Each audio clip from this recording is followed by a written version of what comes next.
Hey everybody, welcome back to the channel. Chamath Palihapitiya is a billionaire. He's the fund manager and the CEO of Social Capital, which is this basically venture capital firm that tries to invest in the biggest ideas in the world.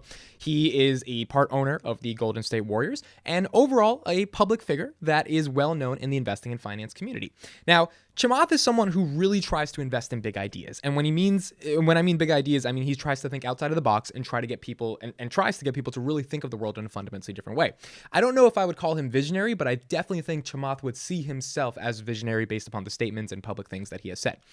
One of the things he's very passionate about is climate change. And one of the solutions that he put out today in a new letter that he put out on his blog really got me thinking about how he thinks about climate change, how he thinks about the business potential of solving climate change, and ultimately, given the Russia-Ukraine crisis, how he sees American energy independence. Now, before we get into that letter, Chamath has been destroyed in the media because he is basically referred to as the king of SPACs. And as a result of being referred to as the king of SPACs, which are special purpose acquisition companies that go public in a different way, not through an IPO or a DPO, basically the person who leads the SPAC funding gets a percentage of the fee of bringing the money to come together in this blank check company. And it's sort of a little bit of a different way of investing. It's been around for a while, but he made it really popular. And pretty much all the SPACs that he hyped up are down significantly. And a lot of people lost a lot of money because in February 2021, when the market was crazy, a lot of people were investing in these highly speculative assets like SPACs, Clover Health, Wish. These are some examples of SPACs.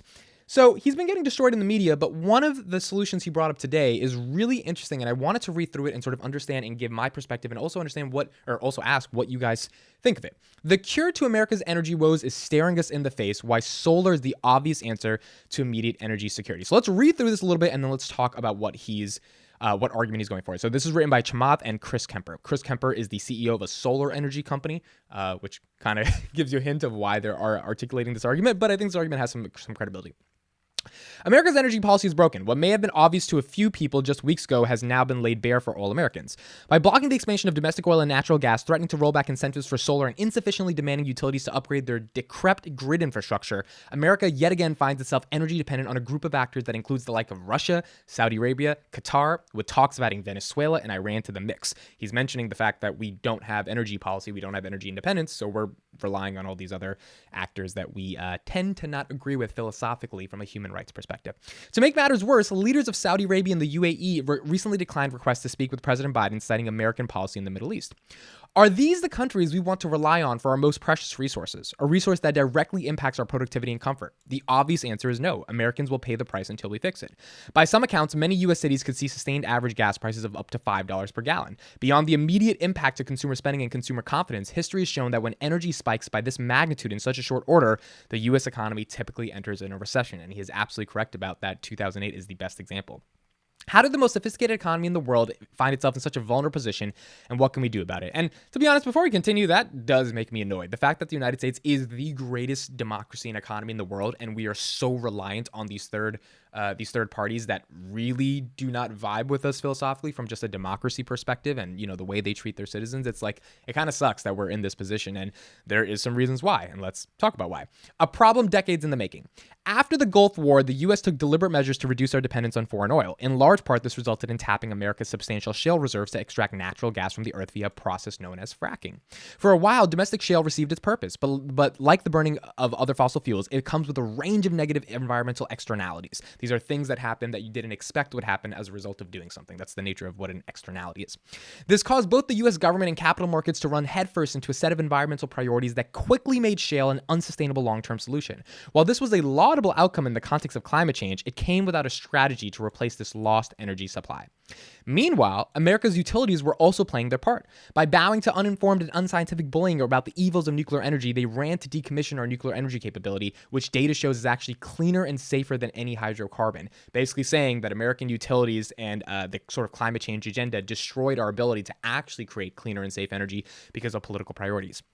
At the same time, the capital markets reinforced a myopic focus on the present. Because the operating model for public and investor-owned utilities requires heavy capital expenditures, Wall Street riddled our utilities with massive debt, making it incredibly difficult to be profitable, let alone be able to invest in modernized multi-decade-old infrastructure. In California, this aging infrastructure has been found responsible for climate catastrophes like wildfires that have ravaged millions of hectares across the state while also releasing enormous amounts of greenhouse gases into the atmosphere. And this is the wildfire problem that we're seeing in California. But who suffers the most from this combination of negligence, profiteering, and incompetence. American families. They're the ones left to cope with rising energy bills, rolling blackouts, delirious air quality, energy indebtedness, exacerbated climate change, and in the worst cases, a tragic loss of property and loved ones, which is what we saw in Texas when their energy grid kind of failed in March of 2021 when it was snowing. So amidst another global energy crisis, America is faced with yet another critical decision. Do we invest in restarting our domestic oil and natural gas capacities, or do we rethink our approach and pursue a clean energy security strategy that can stand the test of time? So before we continue into that letter, that is the overall thesis of the argument in terms of the problem. So the way he structured this letter is like, all right, there is uniqueness around what's happening in the status quo. And in the status quo, there is a unique problem that is happening. That unique problem is that America is too reliant on other energy independent countries that don't agree with us on a whole host of issues, but we have to depend on them because where are we going to get our energy from? And you need energy to do everything. I just took a drive to Dunkin' Donuts. I needed gas to go to Dunkin' Donuts. Like, energy is inevitable. We need energy.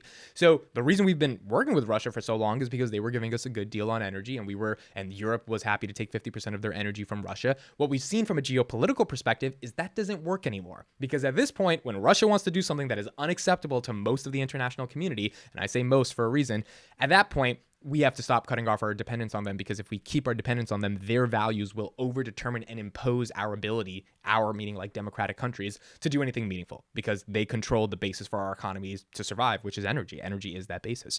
So his argument is like, we cannot continue with the same paradigm of values that we have associated when it comes with energy, which is like, let's just get the cheapest energy. Let's not be energy independent for whatever political reasons we don't want to feel like saying, because fracking is a dirty word. And let's borrow from other nations because that somehow is more acceptable. So what's the solution? The solution is staring us in the face. Fortunately, we have an already obvious solution, and it's staring us right in the face. Literally, solar energy is clean, unlimited, and readily available. Naysayers may claim that the sun only shines half the day, but these perceptions are no longer prohibited.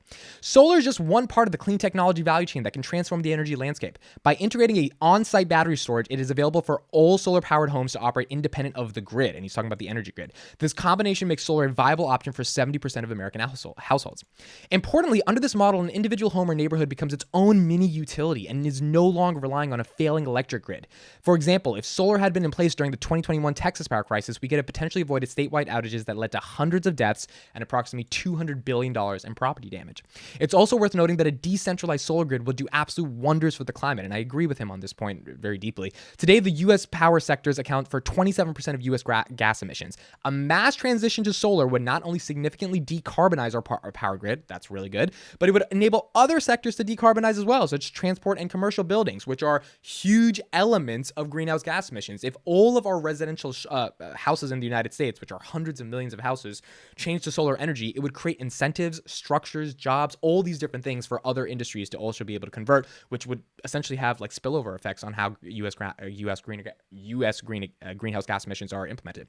Despite these clear benefits, solar is utilized in less than 4% of U.S. homes, and a major reason has been the cost. The average residential solar system runs between 25 and 30 grand. That's why it's pretty expensive, and that's why I don't have solar as well, because my parents can't afford 25 grand to decarbonize our electricity.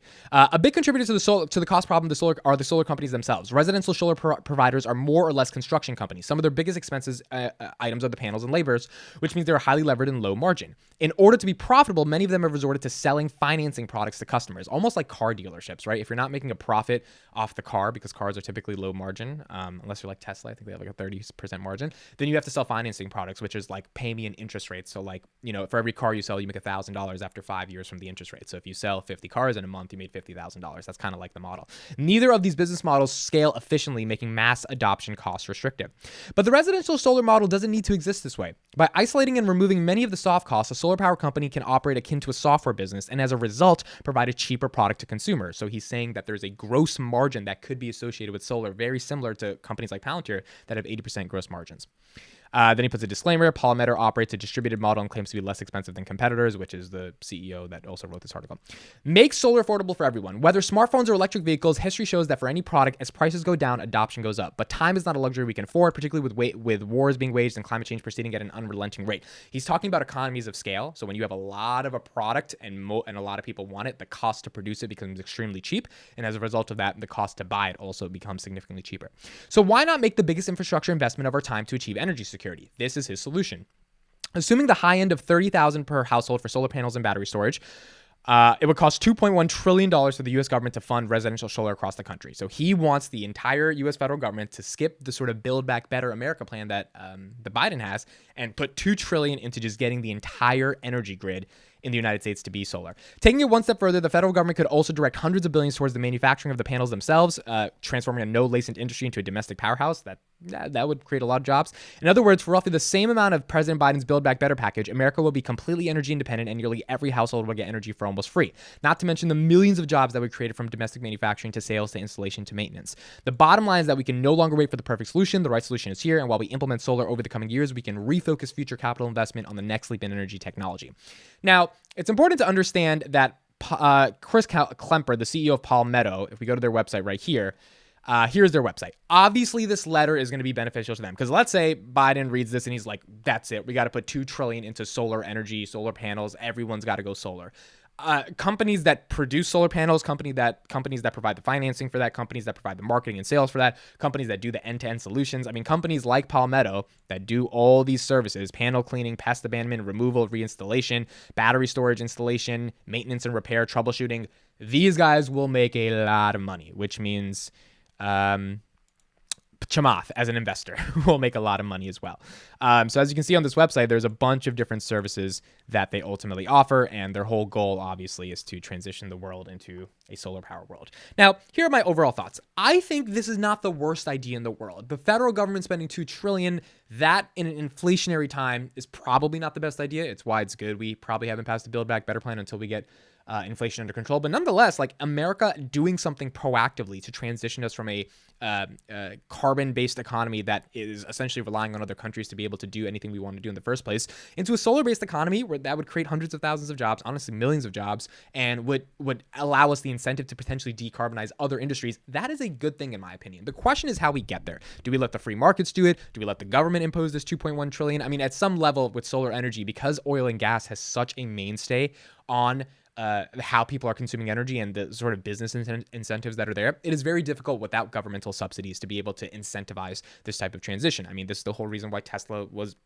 able to like be afloat for 4 or 5 years, right? They were able to get governmental subsidies because there were regulations in place that electric vehicles should be able to transition from ICE vehicles. So ICE manufacturers had to pay Tesla every time that they were selling cars. And like that was good for Tesla. I think the same thing would have to happen if we want to see any type of real transition over time in the context of energy to become scalable and to become independent from other nations. I think the overall element to this, and again, I don't know if the government should do it, I don't know if it should be the free market, but I do think the heart of the idea is that we have to stop relying on other countries. And you can't just do fracking and natural oil gas reserves and rely on other countries because those will run out eventually. Like we're at the point of humanity where there needs to be a new paradigm of values that creates a different solution for how we understand energy, how we understand the critical solutions that energy depends on, and how we understand the role of average human beings in this country contributing to the environment. And if we can decrease the amount of carbon footprint that each individual has, because when they go into their work commercial building, it's powered by solar. When they go home,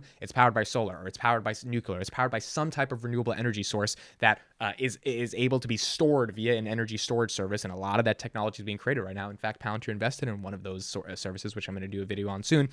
It seems like it's the right time to at least begin that transition. Because if we don't do it, I mean, I don't know what generation is going to do it. And oil, by all estimates, we're running out of it by 2055, something, or not 2055. We have 48 years. So 48 from whenever, 2060, 2070, around that area, we're going to be running out of it. And if you don't believe me, you can just Google that as a fact. We don't have that much oil left. So we're going to have to do something about it. The question is, what do we do? And the question is, what is the best solution? And this is Chamath Palihapitiya's solution to what we could do about it.